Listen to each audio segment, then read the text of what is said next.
తల్లి ప్రేమలాగా స్వచ్ఛమైనది, తర్వాత చిన్నారి నవ్వుల్లాగా అచ్చమైనది, అమృతం కంటే తీయనైనది మన తెలుగు భాష. అయితే తెలుగు భాష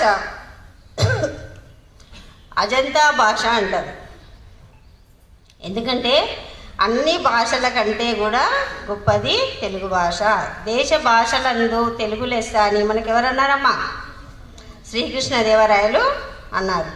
అందుకనే ఇటాలియన్ ఆఫ్ ద ఈస్ట్ అని మన దేశంలోని కవులేగాక ప్రపంచంలోని కవులందరూ కూడా కొనియాడారు. అయితే మనము ఒక మాతృభాషనే కాకుండా వేరే భాషలను కూడా నేర్చుకోవాలి. ఎందుకంటే పరభాష, సినీ గేయ రచయిత అన్నట్టుగా పరభాషా జ్ఞానాన్ని సంపాదించు, కానీ నీ భాషలో నీవు సంభాషించు. మనం ఎంత నేర్చుకున్నా కూడా ఎక్కడికి వెళ్ళినా కూడా మనం ఏం చేయాలి? మన భాషలో మనము మాట్లాడాలి. మరి మనము ఈరోజే ఎందుకు చేసుకుంటున్నాం? మరి నిన్ననో రేపో చేసుకోవచ్చు కదా మాతృభాష దినోత్సవం. ఎందుకమ్మా? ఇప్పటిదాకా అక్కయ్యలు చెప్పారు, నలుగురు బెంగాలీలు ఏం చేసింది? వాళ్ళ మాతృభాష కోసము వాళ్ళ యొక్క ప్రాణాలను అర్పించారు. వాళ్ళ ప్రాణ త్యాగానికి గుర్తుగా యునెస్కో 2000 సంవత్సరం నుండి అంతర్జాతీయ భాషల దినోత్సవంగా జరుపుకోవాలని సూచించింది. అప్పటి నుండి మనము ప్రతి సంవత్సరము ఫిబ్రవరి 21న అంతర్జాతీయ మాతృభాషా దినోత్సవంగా జరుపుకుంటున్నాము. అయితే మనము కొన్ని భాషలు, మనకు దాదాపు 7000 పైగా భాషలు ఉన్నాయి. కానీ అందులో 300 భాషలు మొత్తానికే కనుమరుగైపోయాయి.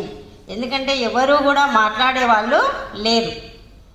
అట్లాగే ఇంకా 3000 భాషలు అంతరించిపోవడానికి సిద్ధంగా ఉన్నాయి. ఆ జాబితాలో మన తెలుగు కూడా ఉందమ్మా. అయితే ఒక భాష అంతరించిపోతే ఆ భాషలో ఉన్న సంస్కృతి, సంప్రదాయాలు, విజ్ఞాన సారస్వతాలు అన్నీ కూడా ఏమైతాయి? నశించిపోతాయి. మరి భాష అంతరించిపోతుంది అంటే మన మాతృభాష మాట్లాడే వాళ్ళందరిలో మన దేశంలో ఒక 30% మంది కంటే తక్కువ మంది రాయడం చదవడం రాకుంటే ఆ భాష ఏమవుతుంది? కొన్ని రోజులకు అంతరించిపోతుంది.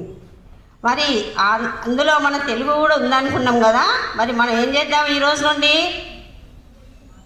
తెలుగు చదవడం రాయడం నేర్చుకుందాం. అవునా? పరాయి భాషను నేర్చుకోవాలి, ఎందుకంటే తిండి పెట్టేది అవే కాబట్టి. అవునా? కానీ మన భాషను కూడా గౌరవించాలి. అందుకనే మనము తెలుగుకు మళ్ళీ